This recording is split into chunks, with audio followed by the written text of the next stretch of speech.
चलिए आज बनाएंगे मिक्स वेज। मिक्स वेज के लिए हमने गाजर ले ली है, फूल गोभी ले ली है, 2 टमाटर ले लिए हैं और 2 शिमला मिर्च ले ली है और थोड़ी सी लेंगे हम बीन्स। बीन्स हमारे 125 ग्राम है, 1 गाजर है और गोभी हमारी जो है आधा किलो है, जिसका हमने डंठल निकाल दिया, केवल फूल फूल लिया है। तो चलिए सबसे पहले अब हम कटिंग करेंगे। कटिंग हम सबसे पहले बीन्स की करेंगे। बीन्स को हमने साइड इनके निकाल दिए हैं, जो साइड में होते हैं ना वो निकाल दिए हैं और उनको अच्छे से धुल लिया है। तो अब कटिंग कर लेते हैं।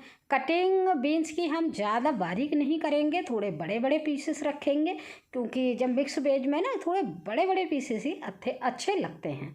तो चलिए हमने बीन्स को यहाँ पे कटिंग कर लिया है। इस तरह से देखिए सारी बीन्स को यहाँ कटिंग कर लेंगे।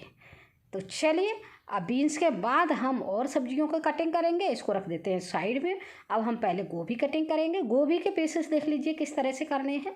बहुत ज़्यादा पतले नहीं करने हैं, बारीक नहीं करने हैं, इस तरह से हमें पीसेस निकालने हैं। देखिए फटाफट से थोड़े से मोटे पीसेस रखने हैं हमें, जिससे ये घुले ना उसमें सब्जी में। जब हम इसको पकाएंगे तो इसके गोभी के ना पीसेस सेपरेट दिखने चाहिए, तभी देखने में अच्छी लगती है मिक्स वेज और खाने में भी अच्छी लगती है। तो चलिए गोभी की भी कटिंग हो गई है। गोभी को भी हम साइड में रख लेते हैं। अब गोभी कटिंग के बाद हम करेंगे शिमला मिर्च की कटिंग। तो चलिए शिमला मिर्च को क्या करेंगे, बीच में से काटेंगे और इसके जो बीज होते हैं वो इनको निकाल देंगे। बीज को हमें बिल्कुल यूज नहीं करना है, तो डंठल और बीज एक साथ निकाल देंगे। और शिमला मिर्च के भी हम बड़े बड़े पीसेस काट के तैयार करेंगे। फटाफट से कर लेते हैं। सबसे ज़्यादा मेन पार्ट यही है कि हमें सब्जियां कटिंग कैसे करनी है मिक्स वेज में, कितनी मोटी और पतली करनी है तो मिक्स वेज अच्छी लगेगी। तो चलिए हमने देखिए शिमला मिर्च को इस तरह से काट लिया है, थोड़े मोटे मोटे पीसेस काटे हैं जिससे मिक्स वेज में ये दिखनी चाहिए। तो इसी तरह से हम दोनों शिमला मिर्च काट लेंगे। ये लीजिए शिमला मिर्च भी हमारी कट गई। अब आ जाती है गाजर की बारी। गाजर को भी हम थोड़ा हमने पहले ही छील लिया है इसको और धुल लिया है। तो गाजर को भी हम मोटे मोटे पीसेस काटेंगे। 1 पीस में से 2 पीस करेंगे और 2 में से 2 का फिर 1 पीस लेंगे, उसमें से हम 2 पीस करेंगे और इस तरह से हम मोटे मोटे इसके पार्ट काट के तैयार कर लेंगे। तो फटाफट से देखिए। तो चलिए हमने मोटे मोटे पीस काट के तैयार कर लिए हैं। अगर कोई मोटा पार्ट रह गया है गाजर का तो उसको और थोड़ा सा काट लीजिए। अब इसको भी हम रख देंगे साइड में। ये भी हमारी कट गई है। अब आ जाती है हमारी टमाटर काटने की बारी। तो टमाटर को हम बिल्कुल मोटा काटेंगे।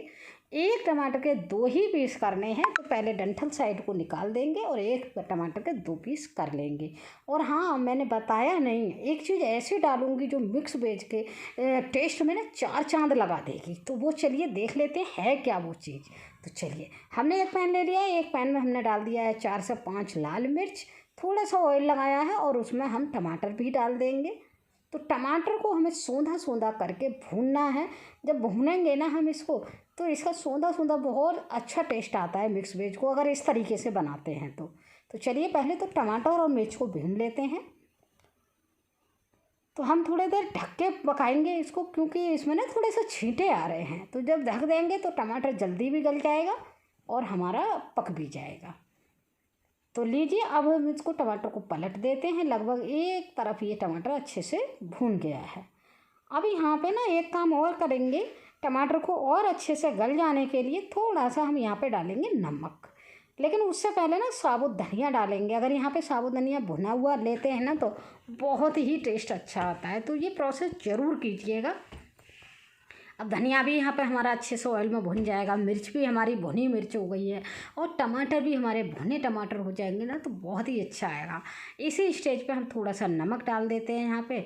तो नमक से होगा क्या, टमाटर हमारे जल्दी गल जाएंगे और भुन भी अच्छे जाएंगे। अब चलिए वो चीज़ की जो हम बात कर रहे हैं वो चीज़ का यूज कर लेते हैं। तो मैंने यहाँ पे ना कुछ बीज लिए हैं, और बीज भी पता है किसके लिए हैं, मैंने उसके वाटरमेलन के बीज लिए हैं, मैंने तो तरबूज के बीज लिए हैं। तो इनको डाल लिया है। इनको भी अच्छे से हम यहाँ पे टमाटर के ही साथ ऑयल में भून लेंगे।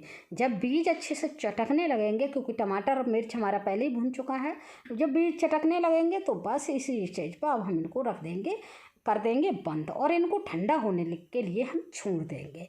तो अब आ जाती है हमारी सब्जियां भूनने की बारी। तो सब्जियों को हम सरसों के ऑयल में भूनेंगे। तो एक कढ़ाई ले ली है, कढ़ाई में ऑयल डाल लिया है। सबसे पहले हम भूनेंगे गोभी। वैसे तो हम एक साथ भी भून सकते थे इनको, लेकिन एक साथ इसलिए नहीं भूनेंगे, सब्जी थोड़ा वो सब्जियां ना, हर सब्जियां थोड़ा पकने में अलग अलग टाइम लेती हैं। जैसे गोभी है, गोभी को थोड़ा ज़्यादा टाइम चाहिए होता है। शिमला मिर्च है, उसको बस डालो निकालो इस तरह से हो जाता है। तो इसलिए हम इनको क्रम वाइज भूनेंगे। गोभी भून ली है, गोभी के साथ साथ ही गोभी जब अच्छे से भुन जाएगी, थोड़ा ब्राउननेस आ जाएगी, तो हम यहाँ पे ही डाल देंगे गाजर। तो इन चीज़ों को ऐसे गैप करके दोनों सब्जियों को हम भून सकते हैं। और देखिए बहुत ज़्यादा नहीं भूनना है हमें, देखिए हल्का सा कलर चेंज करना है। तो वो हो चुका है, अब इसको हम निकाल लेते हैं। इनको निकालने के बाद अब हम क्या करेंगे, शिमला मिर्च डालेंगे। शिमला मिर्च को डालते ही निकाल लेना है, मतलब आधा मिनट भी नहीं लगेगा अगर हम इसको शिमला मिर्च को डालेंगे। हल्का सा ही कलर चेंज होना है और क्रंचपन रह जाना चाहिए, तभी टेस्ट आएगा। देखिए हल्का सा कलर चेंज हो गया है, तो इसी स्टेज पे हम इसको निकाल लेते हैं। अब आ जाती है भैया हमारी बारी, जो बीन्स ली हैं बीन्स को भी हम थोड़े से अच्छे से भूनेंगे। बीन्स थोड़ी सॉफ्ट हो जाएंगी, तब तक हमें पकाना है। अब बीन्स को हमने ऑयल में डाल दिया है। ऑयल में डालने के बाद बीन्स को हम पकने देंगे, बीच बीच में चलाते रहेंगे। तब तक हमारे जो टमाटर हमने तैयार करके रखे हुए हैं वो हमारे ठंडे हो चुके हैं, तो उनका हम बना लेंगे पेस्ट। तो चलिए पेस्ट बना लेते हैं फटाफट। एक मिक्सी के जार में हम इसको डाल लेते हैं और मिक्सी के जार में हम बिल्कुल फाइन पेस्ट यहाँ का बना के तैयार कर लेंगे। तो फटाफट से ये काम कर लेते हैं। तो लीजिए हमारा पेस्ट बिल्कुल फाइन पेस्ट बनकर तैयार हो गया है। अब बस इसको रख लेंगे साइड में और अब आ जाते हैं बीन्स की तरफ, क्योंकि बीन्स हमारी पक रही हैं, हम चलाते रहे हैं बीच बीच में। तो ये लगभग हमारी भून गई हैं बीन्स को थोड़ा सा ज़्यादा टाइम लगता है, गोभी से कम लगता है लेकिन थोड़ा सा ज़्यादा लग जाता है। तो हमने इसको बीन्स को पका लिया। अब देखिए कलर भी चेंज हो गया, थोड़ा सा पिचकी सॉफ्ट हो गई है। तो बस इसी स्टेज पर इन बीन्स को भी हम निकाल लेंगे, फटाफट से निकाल लेते हैं। तो बस देखिए ये सारी हमारी सब्जियां भुन गई हैं। अब उसी तेल में जो कढ़ाई में रह गया है उसमें थोड़ा जीरा डाल दिया है हमने। थोड़े से गरम मसाले डालेंगे, जैसे साबुत गरम मसाला, जैसे लौंग हो गई, काली मिर्च हो गई, इलायची हो गई, जायफल हो गया, इस तरह से वो फूल वाला हो गया, फ्लावर वाला जो मसाला होता है, इन चीज़ों को डाल देंगे। और हम यहाँ पर डाल देंगे हींग। इन सारी चीज़ों को भून लेंगे। और भूनने के बाद अब जो हमने मसाला बना के तैयार किया था टमाटर वाला, और आपने ध्यान दिया ना, मैं बिना लहसुन प्याज के ये मिक्स वेज बना रही हूँ। लेकिन उससे पहले हमने थोड़ा हल्दी यहाँ पे इसी स्टेज पर ऑयल में डालनी है। हल्दी हमारी ऑयल में डालते ही क्या होगा, भुन जाएगी, तो हमें एक्स्ट्रा टाइम नहीं देना पड़ेगा। अब जब हल्दी भुन जाएगी तो हमने जो मसाला पीस के रखा हुआ था टमाटर वाला वो डाल दिया है। अब मिक्सी के जार को भी हम यहाँ पे धुल के डाल देंगे, मतलब मसाला हमारा नहीं रहे तो वो उसका यूज कर लेंगे। तो चलिए अब हम मसाले को भून लेते हैं। और मसाला क्योंकि पका हुआ है हमारा तो बहुत जल्दी भुन जाएगा। देखिए ऑयल हमारा सेपरेट होने लगा है मसाले में, लेकिन अभी थोड़ा सा और भूनना है। तो थोड़ी देर के लिए, मतलब 1 से 2 मिनट मसाले भूनने में लग जाते हैं हमारे। कुल मिला कर पका हुआ मसाला रहता है, फिर भी ऑयल में अच्छे से पक जाता है, बहुत ही सोंधा टेस्ट आता है। अब इसी स्टेज पर यहाँ पर डाल देंगे हम नमक डालने के बाद थोड़ा सा डालेंगे कश्मीरी लाल मिर्च। और इनसे ना कश्मीरी लाल मिर्च तो होते नहीं है इसमें, लेकिन इसका कलर जो है ना बहुत बेहतरीन आता है। तो हमने दोनों चीज़ें डाल के यहाँ पे अच्छे से भून रहे हैं मसाले को। अब यहाँ पे थोड़ा सा डाल देंगे हम कस्तूरी मेथी। इसका भी फ्लेवर बहुत ही अच्छा लगता है, मिक्स वेज बनाते हैं बहुत शानदार फ्लेवर आता है। तो चलिए हमने इन चीज़ों को डालकर बहुत ही अच्छे से मसाला यहाँ पे भून गया है। आप देख रहे हैं ऑयल भी सेपरेट होने लगा है। लेकिन इसी स्टेज पे हम थोड़ा सा गरम मसाला डाल देंगे, बाद में नहीं डालेंगे, यहाँ पे ही डालेंगे। तो देखिए फटाफट से यह मसाला बहुत ही शानदार तरीके से हमारा भुन गया है। अब आ जाती है हमारी सब्जियों की बारी। जो सब्जियां हमने पका के या तल के रखी थी वो डाल देते हैं सारी। अब इसको कर लेते हैं अच्छे से मिक्स। जब तक मिक्स कर रहे हैं तब तक मैं याद दिला दूं फ्रेंड, अगर मेरी रेसिपी अच्छी लगी है तो रेसिपी को लाइक और शेयर ज़रूर कीजिएगा, और चैनल पे नए हैं तो चैनल को सब्सक्राइब भी कर लीजिएगा। साथ साथ बेल आइकन भी दबा देंगे तो जब भी वीडियो अपलोड होगी न्यू वीडियो तो नोटिफिकेशन आप तक आ जाएगा।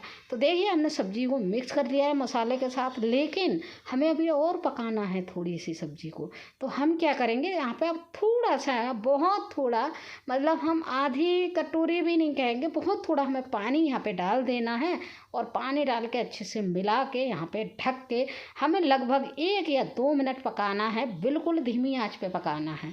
तो चलिए अब हमने मिक्स कर लिया है, अब इसको ढक देते हैं और इसको पकने देते हैं 1 या 2 मिनट, और हम 1-2 मिनट के बाद इसको चेक करेंगे सब्जी को। देखिए कितना अच्छा टेक्सचर आया, आप देख पा रहे होंगे एकदम। अभी हम डालेंगे तो देखना, बहुत ही शानदार, बहुत ही अच्छी खुशबू आ रही है, इतना टेस्टी बनी है ये सब्ज़ी, बहुत ही शानदार। शायद आप इस तरह से बार बार बनाना चाहेंगे, अगर एक बार आपने चख ली ना ये सब्ज़ी तो बार बार बनाना चाहेंगे। तो ये लीजिए मिक्स वेज हमारी बनकर तैयार हो गई है। फाइनल टच देने के लिए हम डाल देते हैं हरा धनिया, जो इस समय काफ़ी मात्रा में बहुत ही अच्छा आ रहा है, बहुत ही टेस्टी धनिया आ रहा है, तो इसको भी डाल देते हैं और इसको डाल के अच्छे से चला लेते हैं। तो फाइनली ये हमारी मिक्स वेज बनके तैयार हो गई है। अब हम कर लेते हैं सर्व। देखिए एकदम अलग अलग सब्जी है और एकदम गल भी गई है, बिल्कुल सॉफ्ट हो गई है। तो बस अब प्लेटिंग कर लेते हैं इसको, और प्लेटिंग करके इस सब्जी को रोटी, पराठे, पूड़ी के साथ, किसी के भी साथ एंजॉय करेंगे तो बहुत ही टेस्टी लगेगी। तो फिर से मिलेंगे एक नई वीडियो के साथ, तब तक